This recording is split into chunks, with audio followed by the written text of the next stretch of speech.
शंकर जी की पूजन नहीं कर पाए, एक लोटा जल नहीं चढ़ा पाए, कोई बात नहीं, अपनी शिवलिंग मुद्रा अपने हाथ पर बना और शिवलिंग मुद्रा बनाकर श्री शिवाय नमस्तु, श्री शिवाय नमस्तु। शिवलिंग मुद्रा अपने हस्तकमल पर बनाओ। जब कहीं सफर में हो, बहुत तुम्हें लग रहा है आज मैं बहुत उलझनों में फंसी हूं, बहुत तकलीफ में फंसी हूं, बहुत कष्ट है, बहुत बीमारी, बहुत तकलीफ है, बैठ गए एकांत में, जब तुम्हारा दिल करे, बहुत डिप्रेशन में पड़े हो, बहुत चिंता में पड़े हो, बहुत टेंशन में पड़े हो, तब तुम अपने शिवलिंग सामने भी नहीं है, अपने हस्त कमल पर शिवलिंग मुद्रा का निर्माण करो। शिवलिंग मुद्रा और शिवलिंग मुद्रा का निर्माण कर कर दिल से बाबा को मुस्कुराते हुए बड़े भाव से श्री शिवाय नमस्तु, श्री शिवाय नमस्तुभ्यं, श्री शिवाय नमस्तुभ्यं, श्री शिवाय नमस्तुभ्यं। शिवलिंग मुद्रा का निर्माण कर कर शंकर को पुकारो। राष्ट्र में 2 बजे से 5 बजे तक जो शिव महापुराण की कथा होगी, उसमें शंकर जी की बेटियों के नाम से शिवपुत्री शिव महापुराण की कथा लातूर में होगी। उसमें शंकर जी की तीसरे नंबर की बेटी, क्या नाम है? श्यामली बारी। शंकर जी की कितनी लड़कियां हैं? 6। शिव जी की कितनी लड़कियां हैं? 6। जया, साथ में बोलो, जया, विषहरा, श्यामली बारी, दौतली, देव, और 6ठे नंबर की अशोक सुंदर। तीसरे नंबर की बेटी क्या नाम है? श्यामली बारी।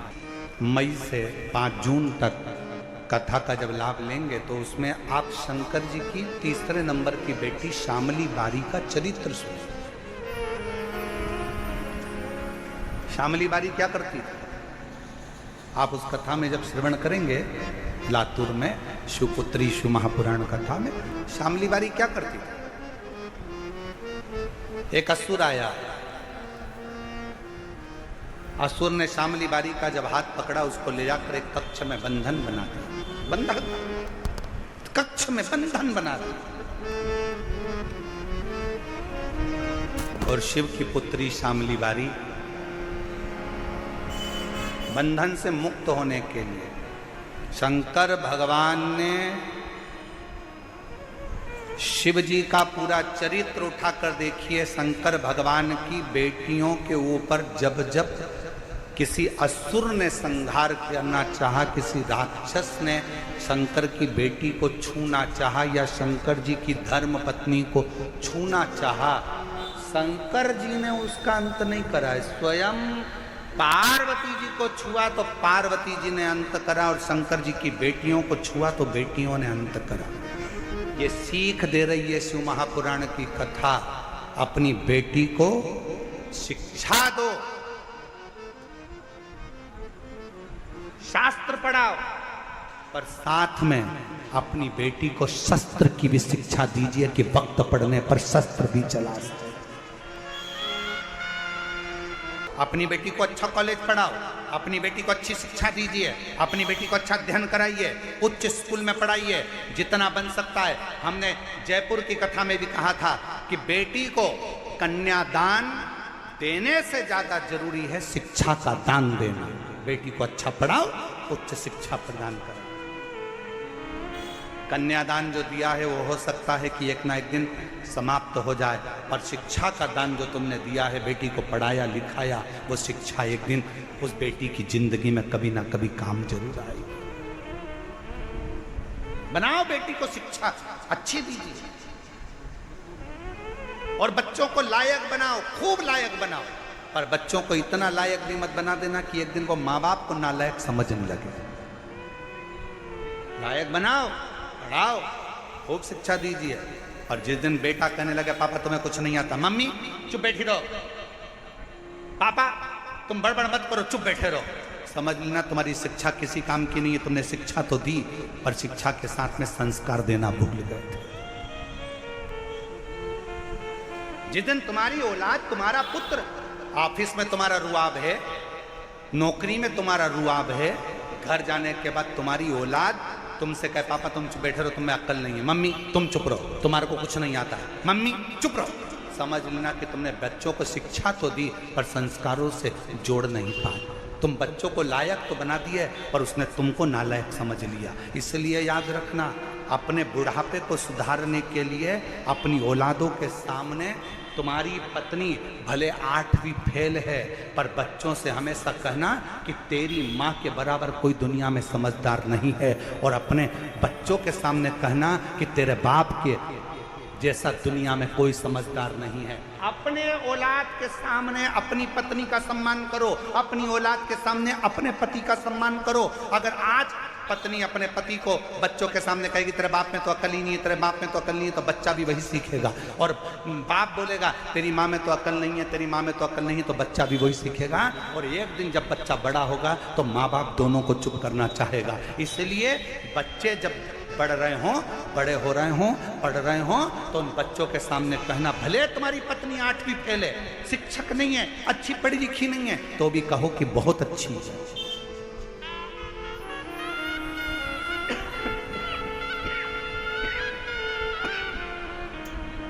कहो उसमें विद्वत्ता।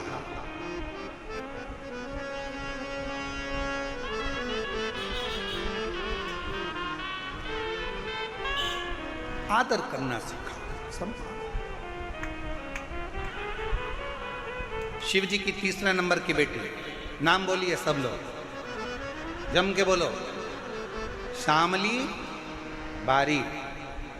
ये शंकर जी की वो बेटी है, जब एकांत में अगर बैठे हो और मान लो कोई डॉक्टर ने कह दिया कि तुम्हारे शरीर में, तुम्हारे गर्भाशय में, तुम्हारे चेस्ट में कोई गठान आ गई है, गांठ आ गई है, और डॉक्टर ने कहा कि इसका ऑपरेशन होगा, जब एकांत में बैठकर श्यामली बारी का नाम लेकर अंगुष्ठ हस्त कमल का शिवलिंग का निर्माण कर कर जब श्री शिवाय नमस्तुभ्यम या पंचाक्षर मंत्र नमः शिवाय, षडाक्षर मंत्र ओम नमः शिवाय जब बोलोगे और थोड़ा सा जल का आचमन बोलने के बाद करोगे, धीरे धीरे धीरे धीरे शरीर की गांठ गलना चालू हो जाएगी। श्यामली बारी का नाम साधारण नाम नहीं,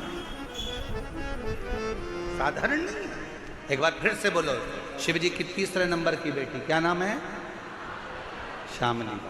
5 लड़कियों का नाम वापिस लीजिए, जया, विषहरा, श्यामली बारी, दौतली, देव, और 6 नंबर की लड़की अशोक।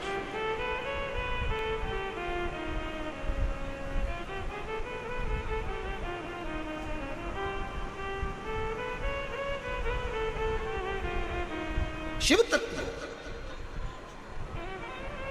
महाराज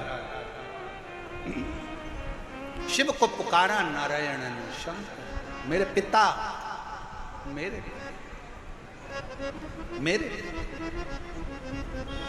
और शिव ने ऐसी करुणा करी, मेरे ओघड़दानी,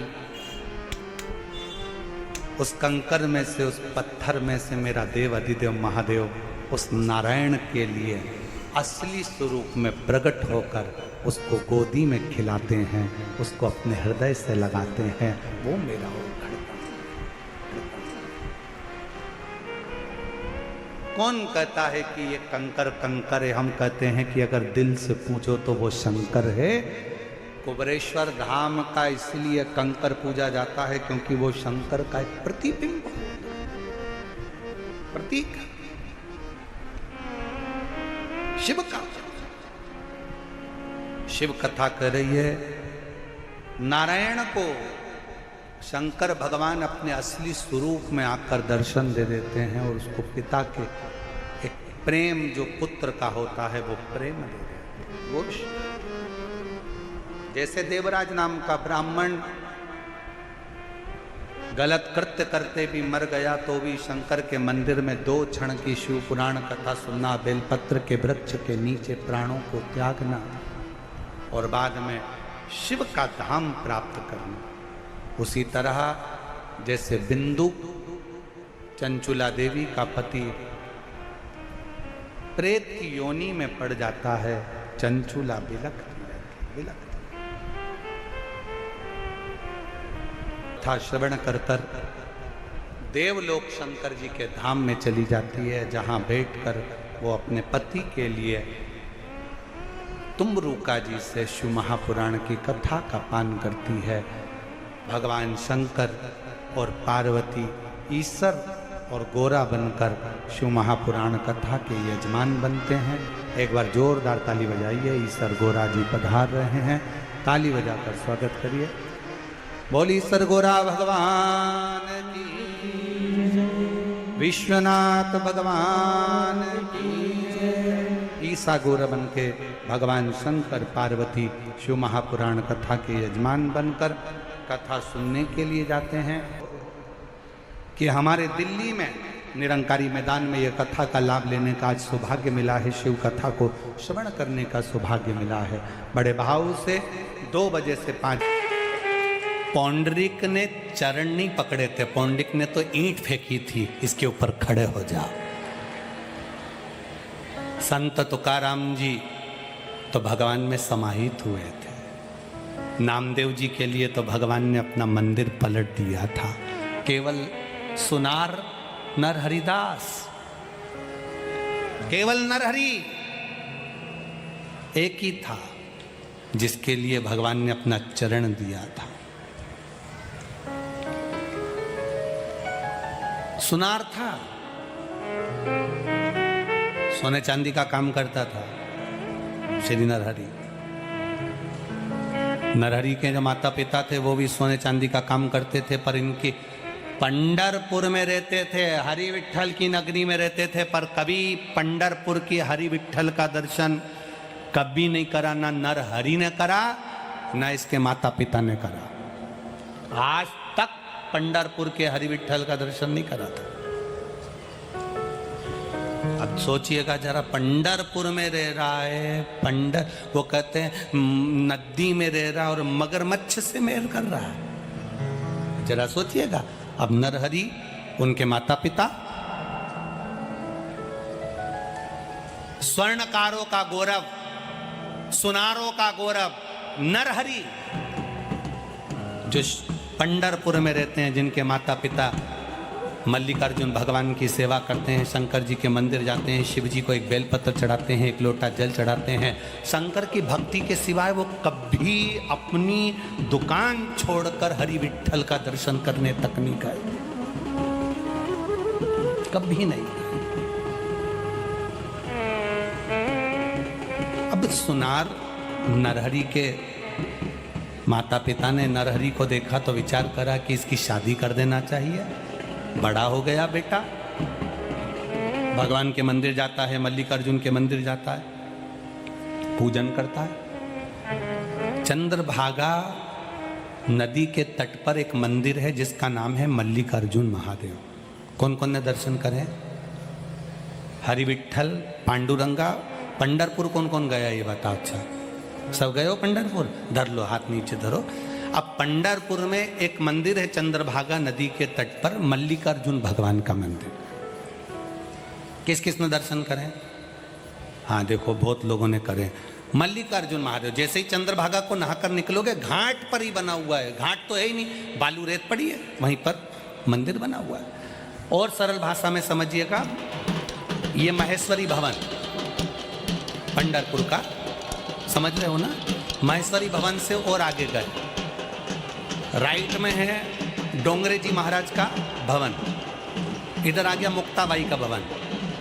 डोंगरे जी महाराज के भवन से और आगे गए, बस आगे जाकर जो चंद्रभागा नदी के तट के लिए नीचे के लिए जाएंगे, वहीं पर श्री मल्लिकार्जुन भगवान का मंदिर बना हुआ है, जहां पर हरिनर सुनार, नरहरि सुनार के माता पिता शिव भक्ति करते थे। नरहरि भी भगवान शंकर की भक्ति करता था। बस माता पिता के मन में आया बेटे की शादी कर दें। नरहरि से कहा हमें तुम्हारी शादी करना है। नरहरि ने कहा पिताजी मैं विवाह के लिए मना नहीं कर रहा हूं, आप मेरी शादी कर सकते हो, मना नहीं, पर शर्त केवल इतनी सी है कि मेरी जो धर्म पत्नी हो, मेरी जो पत्नी हो, जैसी मैं शिव